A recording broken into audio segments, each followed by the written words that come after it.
This One's Wife, Ignoring the Queen. Hello, I'm H.G. Tudor. Narcissists are experts at ignoring. They can ignore you through the imposition of a silent treatment, whether present or absent. It's a hugely effective and common manipulation utilized by all classification of narcissists, but especially used by those of a mid-range variety, which covers this one's wife, as a consequence of their reliance upon cold fury. Narcissists are also very good at ignoring what they're told. Don't do this. You ought to do that. Because, of course, the narcissist is entitled to go wherever they want, engage with whomever so they choose, behave however they select, for there can be no shackles upon the narcissist.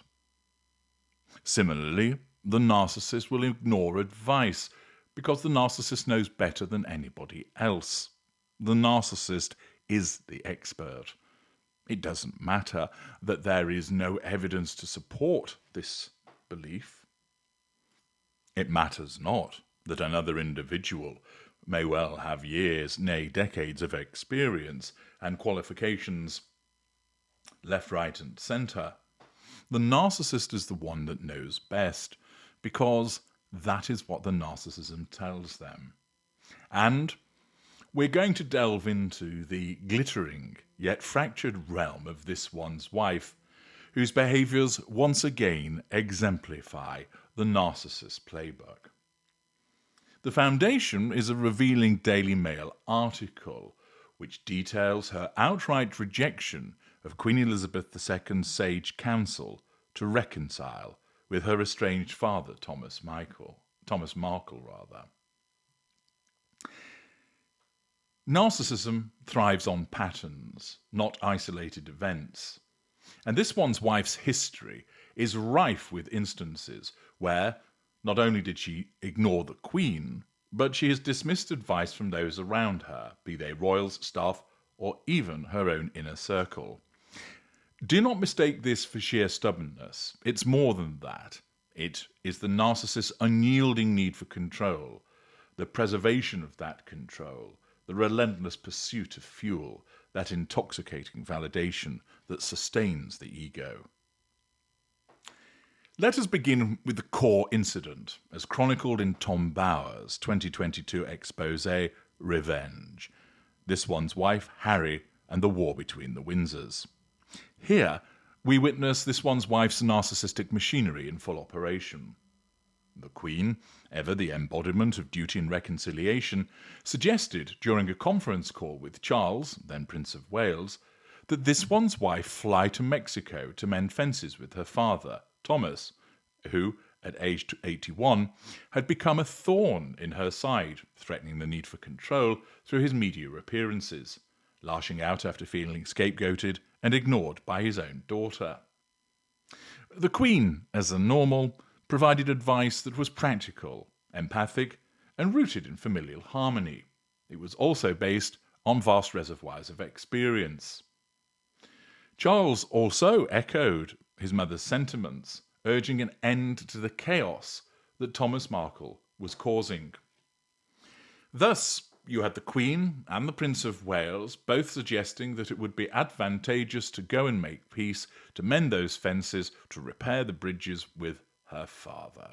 It would naturally aid her facade management, although they will not have advised her in such terms. It would have meant that Thomas Markle would be brought under control and therefore be less of a thorn in the side of this one's wife and by extension the royal family. On the face of it, it's all sensible. But of course, this one's wife knows best, and she is not to be told. What was her response? A swift shutdown, cloaked in what Tom Bower aptly called a far-fetched excuse. She claimed it was completely unrealistic to visit unannounced, citing, yes, those good old security concerns, lack of prior visits to his residence, and the risk of media frenzy that could embarrass the royal family. On the surface, this might seem reasonable to the uninitiated, but peeling back the layers, then the narcissistic traits of this one's wife become all the more evident. First of all, this is demonstrative of her entitlement. She believes the world must bend to her narrative. Once again, this one's wife positioned herself as the victim, overburdened by royal life, misunderstood by her in-laws, while ignoring that the Queen and Charles were offering a solution to a problem that she had exacerbated by cutting off communication. Of course, the narcissism tells her it's not her fault.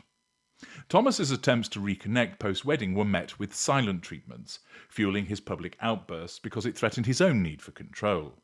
Yet this one's wife shifted blame. It was Thomas's fault for the staged photos, his fault for his health issues, his fault for giving the interviews. This is the classic blame shifting that you've come to witness in relation to this one's wife. She's never accountable. She's always the aggrieved party. Second, her absence of emotional empathy. Where was the concern for her aging father, who, as the article in the Mail notes, worked grueling hours on shows like General Hospital to afford her elite education? Thomas indulged her, spoiling her to the point where, as he admitted, she became controlling, even as a child. The narcissist views relationships transactionally.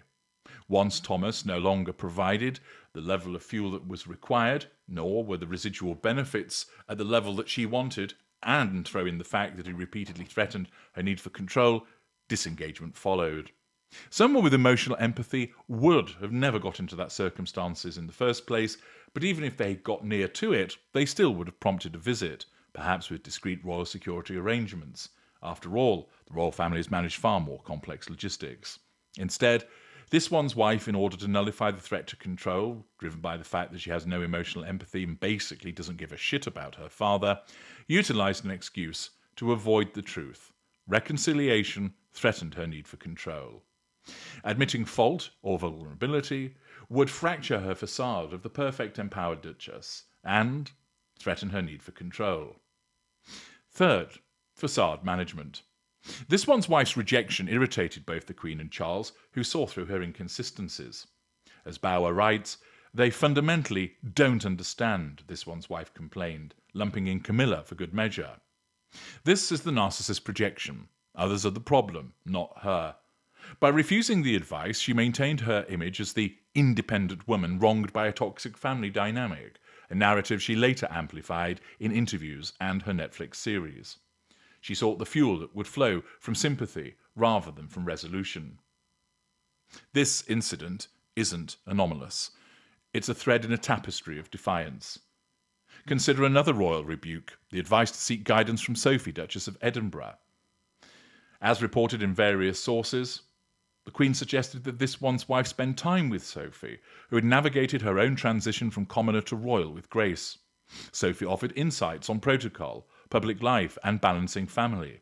Practical wisdom from someone who understood the challenges. Once again, this one's wife declined outright. Why? To her, accepting help implies inferiority. It cedes control. This one's wife, with her grandiosity, believed she knew better, arriving with a Hollywood mindset that clashed with royal traditions. This refusal foreshadowed her struggles, the Megxit drama, where she and Harry cited lack of support, conveniently omitting the rejected offers of help. Entitlement reared its head again in the infamous Tiara saga, detailed in Robert Lacey's Battle of Brothers, and corroborated by multiple reports. Ahead of the 2018 wedding, this one's wife coveted Queen Mary's diamond bandeau tiara, but the Queen, advised by her dresser Angela Kelly, deemed it unsuitable or unavailable. Harry's outburst, what this one's wife wants, this one's wife gets, epitomizes his enmeshment with the narcissist, where the partner becomes an extension of the will of the narcissist. Once again, this one's wife ignored advice on humility and deference, pushing the boundaries until tensions boiled. The Queen's private frustration, as leaked, highlighted this one's wife's bossy demeanour. Then there's wedding caterer incident, as recounted by biographer Sally Bedell-Smith. This one's wife, during a tasting, complained about a vanilla cake, insisting she detected egg, despite assurances otherwise. She didn't taste egg. Her narcissism told her that, so that she could triangulate those around her with the cake.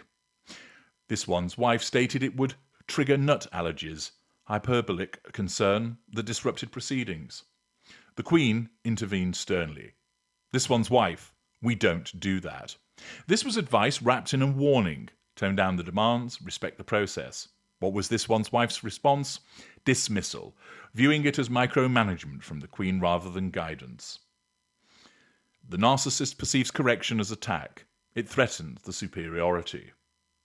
This episode left the Queen saddened by this one's wife's lack of respect, echoing Lady Elizabeth Anson's revelations that the monarch saw through this one's wife. Beyond the royals, this one's wife's pattern extends to staff and advisors whom she ignores. Palace aides offered extensive support, protocol training, media handling. Yet, as a February 2025 Economic Times report states, she ignored most advice she received, including that from Queen Elizabeth II. Staff turnover was high. Bullying allegations surfaced in 2021, with claims of her belittling employees who dared suggest alternatives. One example: advice against the 2019 New York baby shower, deemed too extravagant for royal norms. This one's wife proceeded, hosting a lavish event at the Mark Hotel, complete with celebrity guests and private jets.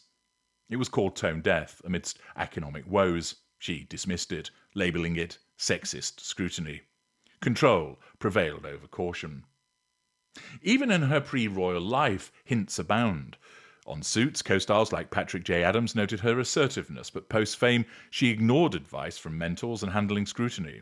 In 2017, as engagement rumours swirled, royal experts advised discretion. Instead, she amplified her profile with blog posts and interviews, fueling tabloid frenzy.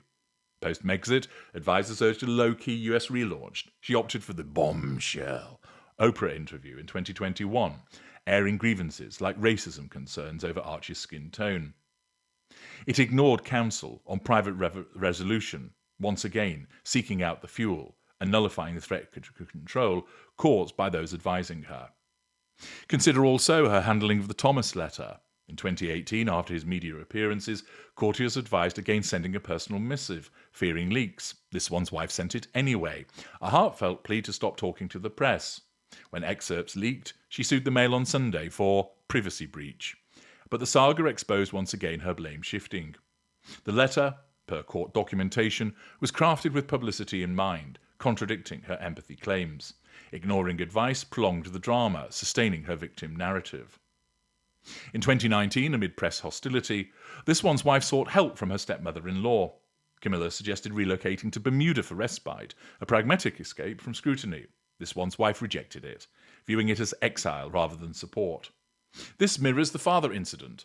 Advice threatens autonomy. She craves the spotlight, even if toxic.